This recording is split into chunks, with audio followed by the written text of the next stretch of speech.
Hello, this is Robert, and thank you for tuning in to the show. And yeah, hope everybody is doing okay and just, staying cool from everything that's been happening, like from the industry, weather and all that good jazz. So today we're going to be interviewing. Now, for those of you that might have recalled that I've interviewed Simona Berman, but today we're going to be interviewing the brother from the brother from another mother. This is Fred Berman in the corner today. Thanks so much for joining me Of on course. this lovely Thanks for having Monday. me. Yeah, yeah, on this lovely Monday. So, yeah, we got some stuff to talk about, so let's jump right into it. I guess the Alrighty. first things first. How's your 2024? My 2024. You know what? It's okay. It's been all right. I can't complain. Yeah, it's been good. Been busy.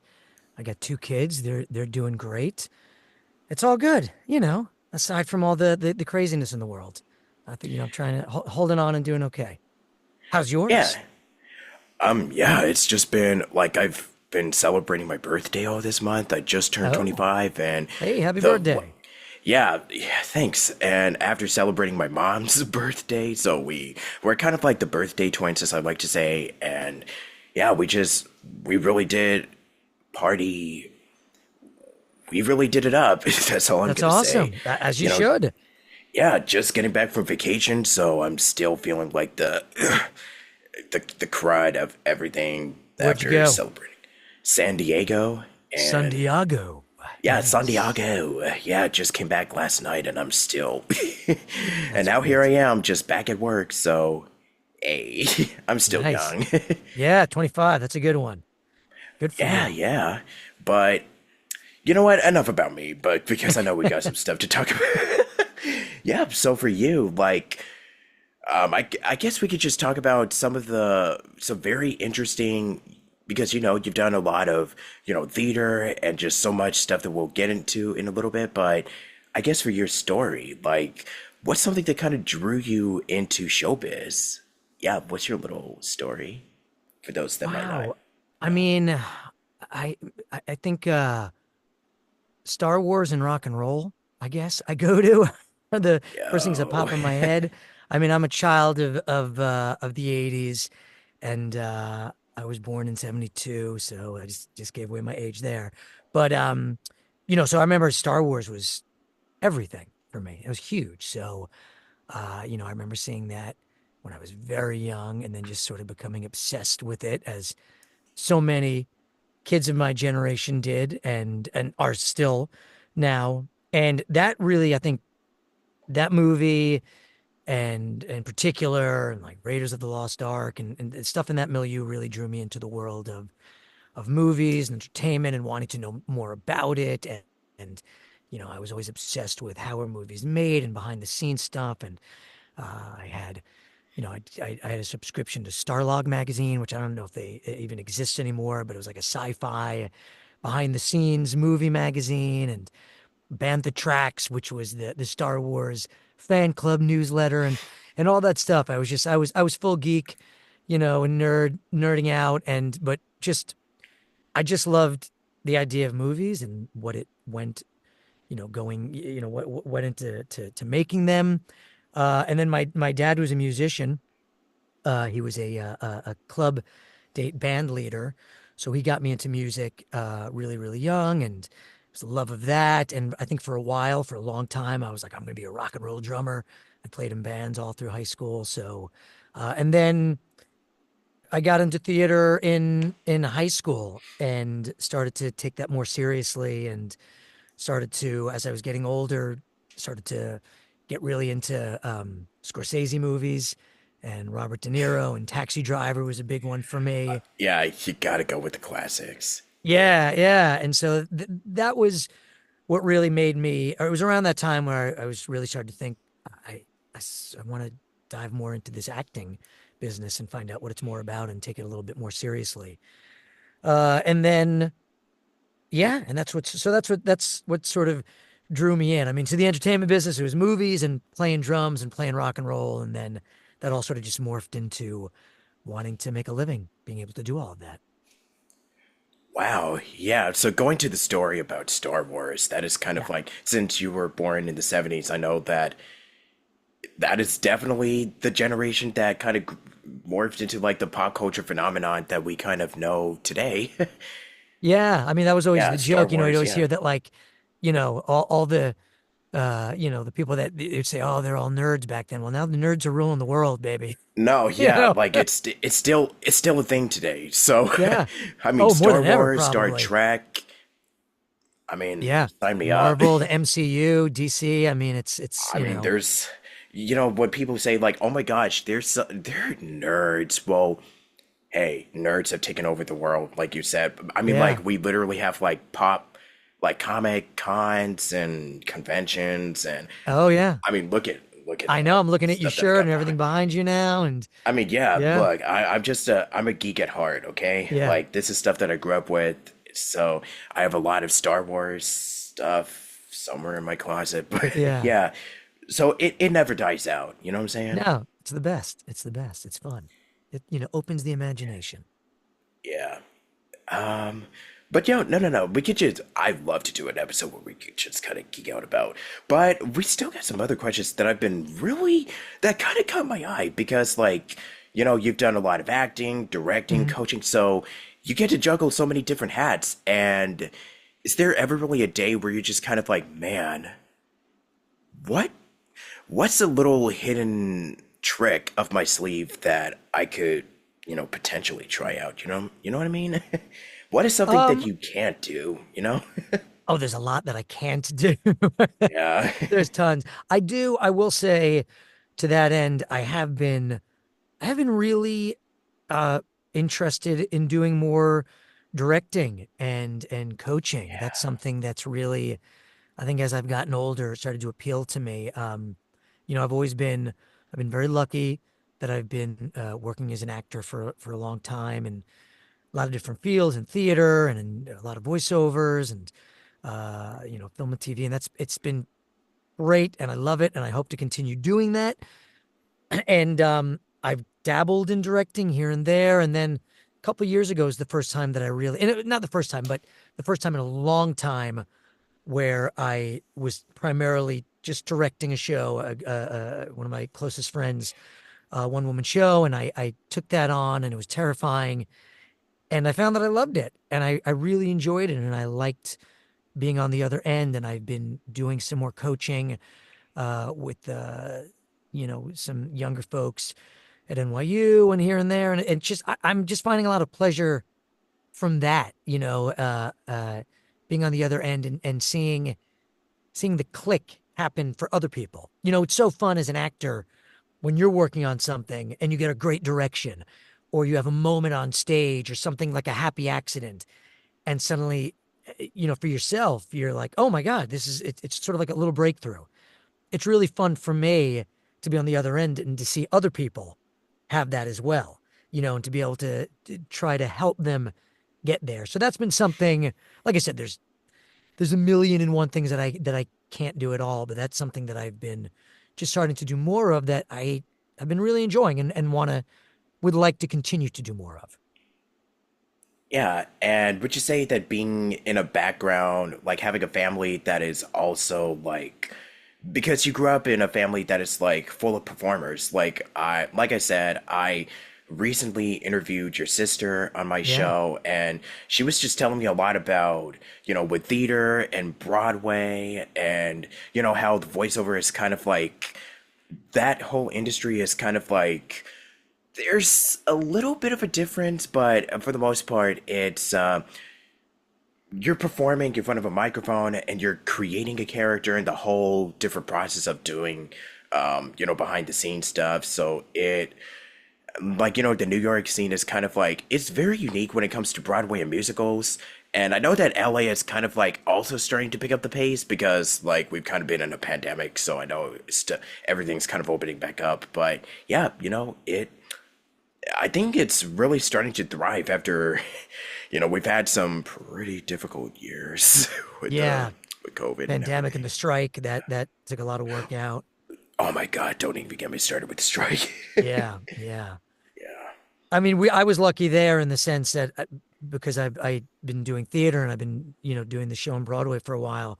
So we didn't get affected by that. And that was, thinking about it now, just speaking out loud, I count myself really, really lucky because during the pandemic, um, everything, obviously everything shut down, and theater, was a big thing that shut down for a lot longer than most other industries. Most industries came back, within a couple of months or within the year. In theater, the Broadway shows were shut down for close to 2 years. So, I've been doing the Lion King for many years now on Broadway, and that was done. And suddenly that stopped, you know. But I was really lucky when the SAG after strike happened. I was able to keep working because thankfully that wasn't affected and we were able to keep doing that. And of course, we stood in solidarity with our SAG after brothers and sisters. I'm a member of that union as well, but I was able to keep working. And also, I was very lucky. And I hate to even say this because it almost feels gloating, and it's not. It's just, I have to. My wife's always like, you have to practice gratitude more. You have to practice. And so this is me practicing gratitude during the pandemic with theater shut down because I also work in voiceovers. I was still able to work during the pandemic and do, like everyone, suddenly I was building a home studio very quickly in my closet. Now I actually have like a proper home studio. But so I was very, very lucky during that time while theater was closed, to keep working and be able to be creative. And uh, I do a lot of audiobooks, so I was able to that really kept me busy and alive and working through that whole time. And like everyone else in the world, I started a podcast with my two best friends, so that was fun. So I've been very lucky with all the terrible things that have happened. Um, like I said, I'm very grateful that I've been able to have those things there for me. Yeah, and you've certainly built up a resume. I mean, you're in a lot of film, you've done television. Law and Order is one of my all-time favorite shows, so I Hmm. gotta bring that up. Theater. I mean, on Broadway, since you did mention The Lion King, where, you're performing as Timon in the Yeah. musical. So, yeah, tell us about that because I know it's the 30th anniversary. So, yeah, let's talk about it a little bit. Yeah, it's a pretty good show. I think it's got some legs. It might run for a little bit. Uh, it's been no, it's a juggernaut. And it's an amazing. It pretty much is. Yeah, Yeah. like I No, it's didn't I have you mean with seen it? any Disney musical, like with any musical, it is especially if it's from Disney, it's gonna catch on.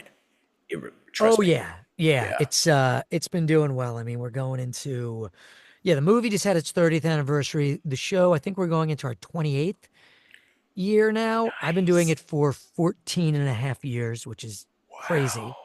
Wow. Yeah, I never thought I would do anything Man, past 6 months. though. So, Congrats. no, it's great. I've been very, very lucky. Like I said, very grateful. And it's a beautiful show. It's a beautiful piece of theater. And I mean, I think the reason why it's been running so long is because it holds up.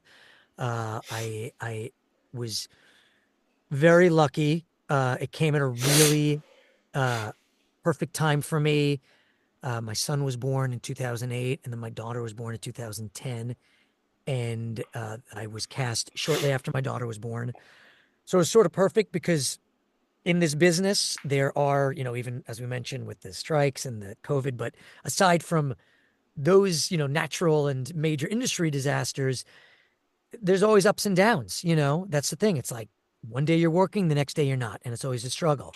And let's just say around that time before I got cast in The Lion King, it was I was sort of downhill for a little bit. It was a bumpy patch, um, and so it was great. It came at a great time, and it's a wonderful story to be able to tell. It's so many people's first experiences with theater. It's like a multi-generational show. People go, they grow up, they have a family, they bring their family to it. So I feel very lucky that I have to remind myself of that in the days where maybe I'm not really feeling it, or I'm tired or grumpy or whatever, something happened outside of the theater.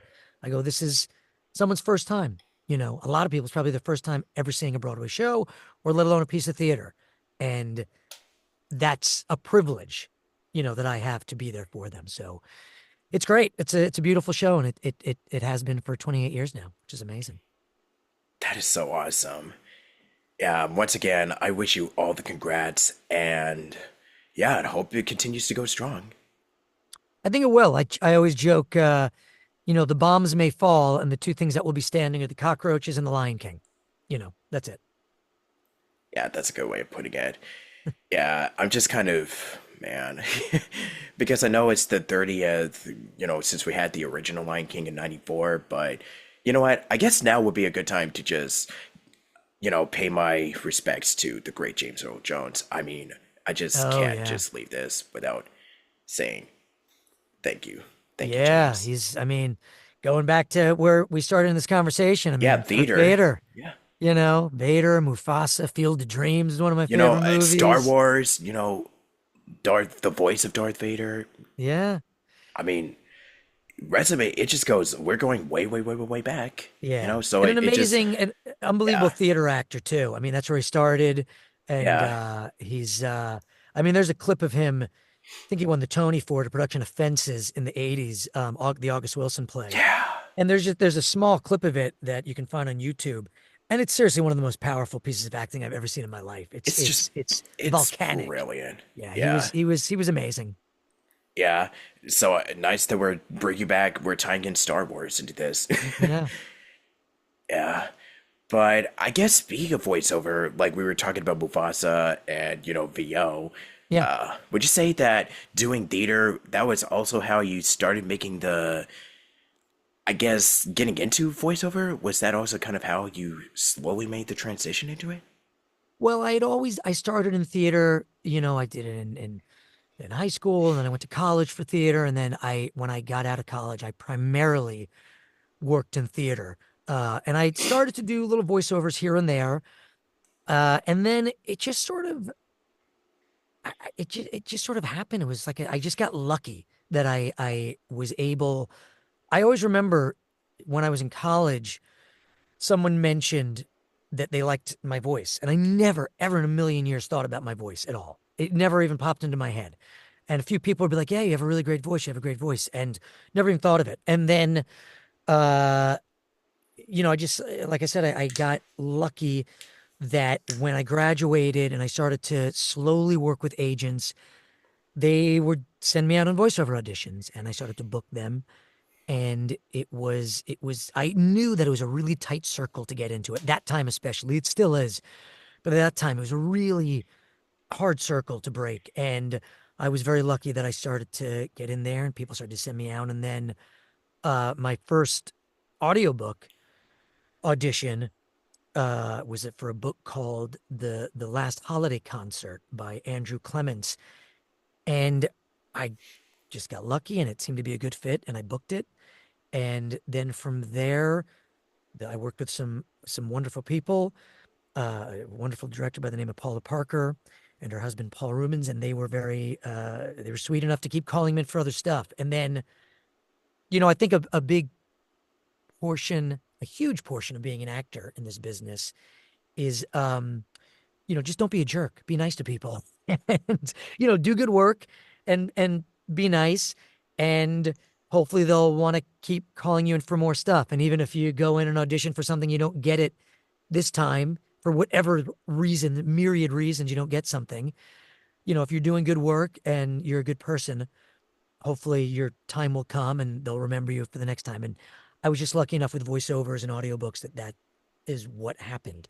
And I think the theater training just went hand in hand in that. It just helped, you know, being able to do character voices and knowing how to use my voice because I trained, I did a lot of vocal training in college and high school and projection and breathing. So I think that all helped and went hand in hand. It's very different. I mean, being on stage is very different from being in a booth and being in front of the microphone, as I'm sure you know, doing that yourself. So that's the only tricky part, but yeah, but it's fun. It's fun to be able to do both. Yeah, and you've done so many audiobooks. Like, I'm literally just looking at some of the work that you've done, and it's just like, there's awards, and you've narrated over 400. Yeah, 4 times, 16-time winner of the Audie. There's a lot, trust me, there's a lot of stuff. So I would just look, just go to his website and it literally does speak for itself. Hmm. Yeah, but you know what? Congrats on, all the work that you're doing with audiobooks because that Thank you. stuff, man, trust me, as somebody who has done maybe one or two before, it can be pretty daunting. But you know what? It's fine. Yeah, And it's great. It's a lot. I'm always a little scared when I go into it. My a good a friend of mine and colleague in the business, Oliver Wyman, always used to say, the hardest part, the thing that he hates to say the most just because he's so scared is chapter one. Because that's the big, you're starting and now you got to dive in. And I always feel a lot of responsibility to the books that I narrate because, the author, obviously, I mean, I'm just a small cog in the wheel in terms of the story that the author has created. And they've really put in the work and spent, a lot of time writing whatever it is, whether it's a graphic novel or a full novel or a children's book, whatever it is. And I feel a lot of responsibility and weight to being able to help tell their story. And then also to the listeners, people who are I'm starting the 10th book in a series next week that I've been doing for a while. And it's always, I always get nervous because I go, there's been people who have been listening to these books, nine books this is the 10th one. I don't want to let them down. I want it to be a good experience for them. And so yeah, it's definitely daunting, and sometimes the subject and the material can be really rough. But it's it's great. I love it. I feel so for lack of a better word, blessed to have been able to work in audiobooks for as long as I have, and to also have been able to do such a wonderful variety of genres. It's great. It really scratches a wonderful creative itch. in regards to music, because you did mention in the beginning that you used to be in a band, so would you say Yeah. that that also helped you in terms of acting and getting into the rhythm of voiceover, like with the music timing and just, applying some of those skills you learned in music and just doing it for performing? Oh, I think so. Definitely. Yeah. Yeah. Yeah. Yeah. I mean, also just on, on sort of a base level, it helped me in terms of like I have been cast many times uh playing music in shows. Like I've been cast as a drummer in shows before, there because now more and more in theater they're having actors do the music as well, so I've gotten some of my favorite shows ever being able to do that. So just on that level the music has helped me, but I think definitely it's helped me in terms of dynamics, knowing because I grew up playing piano, and then drums became my main instrument. But it's having that background, I think, has helped. Like I said, with dynamics and tempo and rhythm, and I think that helps immensely. And I think it's a great thing. I think it's I was just talking to my daughter about this, that I think the best thing for an actor to be, or anyone in the arts to be, is well rounded and to try to do as much as they can. Don't just stick to one discipline. Try everything, because it can only help you. Just like the music helped me, not only getting jobs where I'm literally playing music, but also just that sense of, as you say, of rhythm and tempo and dynamics, and being able to apply that. And then the same thing, I can take my acting, my theatrical side, and apply that when I'm playing music as well, in terms of how music tells a story. So you can use that in all over the place. If you're doing dance or whatever it is, I think it's great to be as well rounded as you can, and just be curious and explore lots of things as an artist.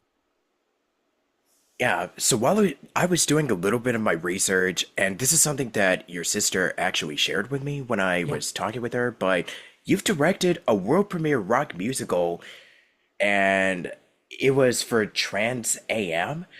Hmm. It was just kind of a musical that just you kind of got your shot at directing like many years ago that was talking about, trans rights and so on and so Hmm. forth. So tell us the story about getting to work with Lisa Jackson, go for it, and just getting to work with the crew on that little project.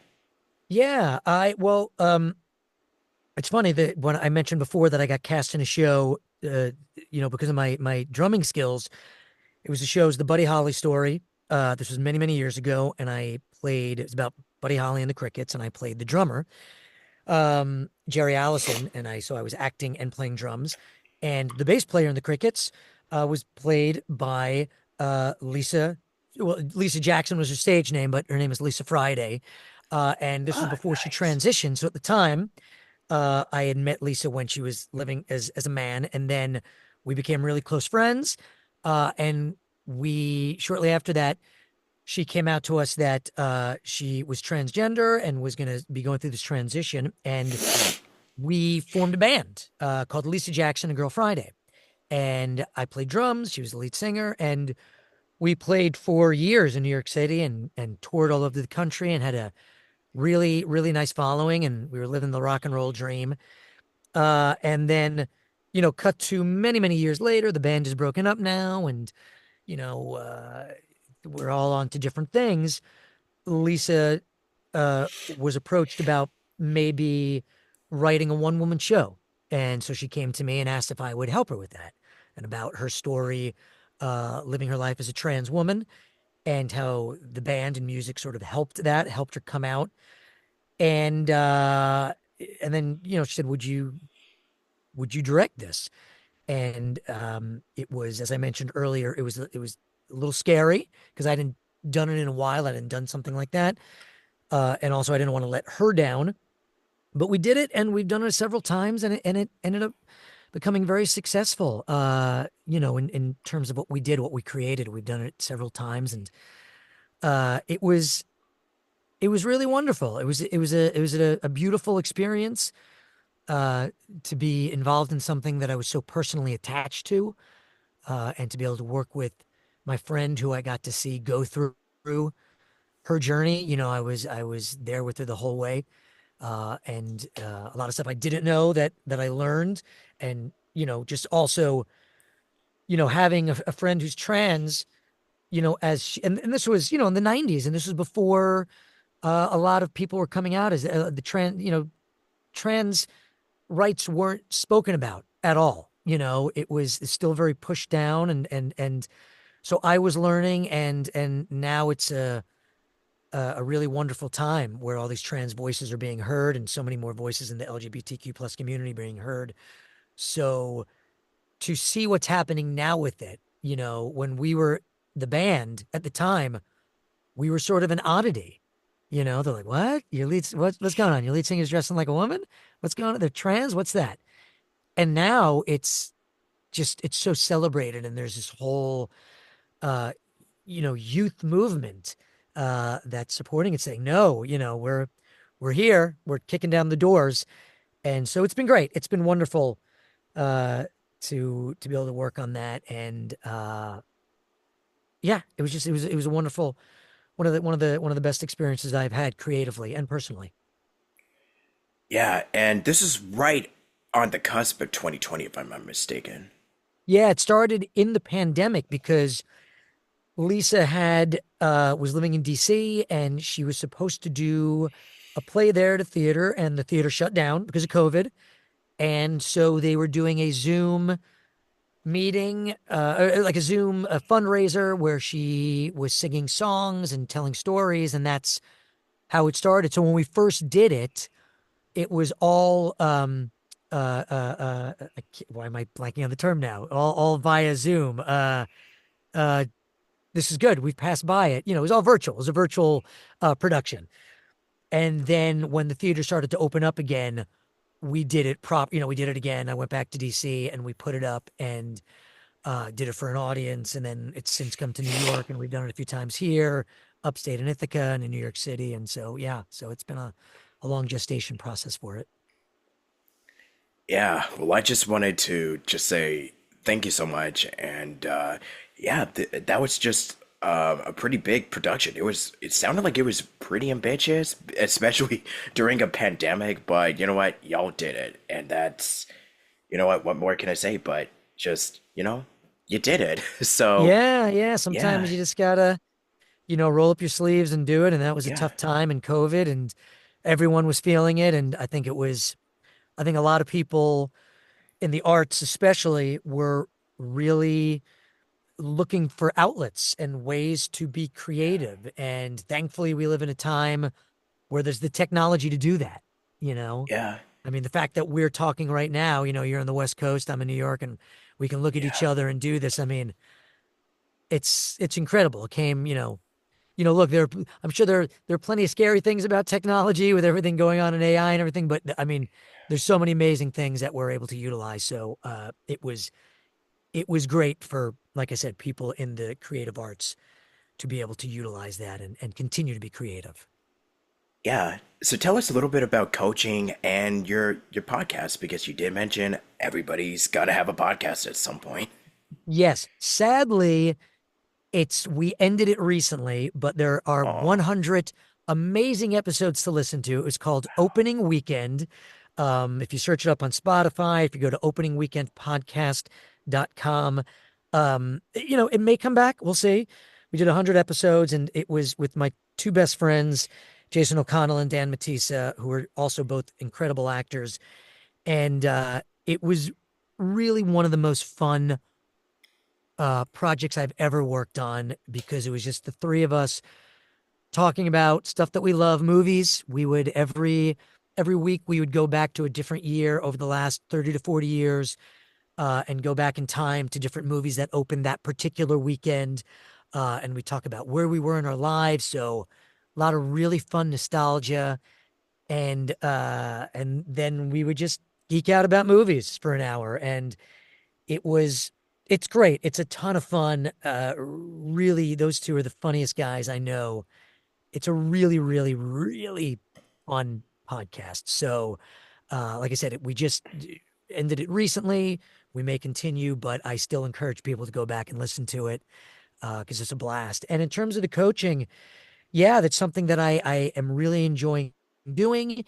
And on my website, fredberman.net, there's more info there if people want to get in touch with me. I do stuff virtually. I coach for theater. I coach for auditions. I do a lot, voiceovers and auditions. I sort of do it all. I really enjoy it. I enjoy working with other people and just helping them. Like I said earlier, have those breakthroughs and feel loose and free and open and be able to make exciting choices and to feel confident about the material before they go into an audition or before they go into the recording booth, whatever it is. I mean, I've been lucky to have worked in so many different fields and have been thrown so many curveballs here and there that I feel like I have a good grasp on being able to sort of handle whatever's thrown at me coming from someone else and be like, great, okay, let's figure this out. Let's work on this and get you to feel like you're in a place where you feel like you're doing exciting, confident work. So I love it. I'm really enjoying it. yeah, right on, brother. Because that's what's most important. You just gotta continue doing what you love and just keep at it. That's Yeah. all I gotta say. Yeah. Yeah. Yeah, I just want to thank you so much for stopping by today. This was a lot of fun getting to talk with you, even if just for like 30 minutes or so. If I do a follow up in the future, then, we'll hit each other up and let's see where it goes from there. Yeah, it's been a pleasure. Thank you so much. I enjoyed the podcast and it's been great. I'm glad that the entire Berman family, the Berman siblings have been included. Oh, yeah. Yeah. Hey, there we go. Yeah.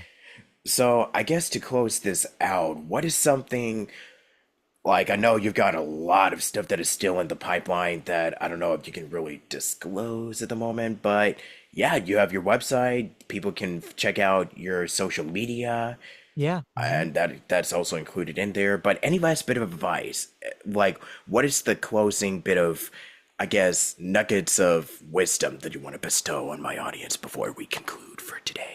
Oh my goodness, there's so much pressure. Uh You know what?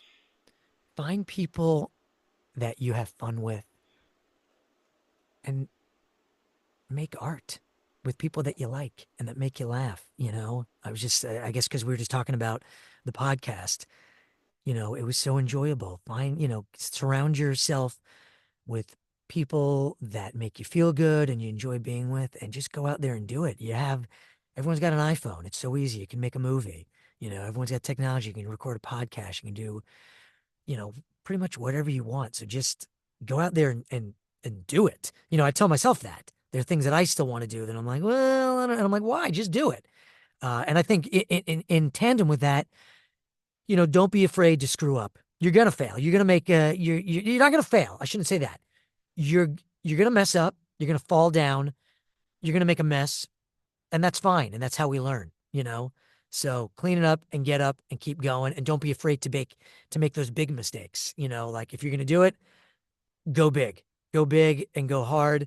And if it sticks, wonderful. If it doesn't, keep going. That's the only way to learn and to really make some true art. Well, like I said, I just want to thank you so much for the advice. And yeah, do you have an outro? Like, what would you want to close out with after that splendid piece of advice? Oh my goodness, I don't know. A good song by Rush. They're my favorite band. No, whatever. It's your podcast. You can close it out however you want. But I would just say, yeah, if anyone wants to find out more, like I said, it's my website, fredberman.net. It's got links to all the audiobook stuff that I do. And if you're in New York, come check out The Lion King on Broadway. And Hakuna Matata. Yeah, perfect. Hakuna Matata. So with that said, this is Robert and this is Fred on my corner here. But yeah, thank you so much for joining me on today's little episode, and I'll catch y'all next time. Stay safe, and yeah, this is the circle of life. Live long and prosper. May Later. the force be I with don't. you. Yeah, may the force be with you, Luke. All right, take care next time. Mark Hamill. Bye.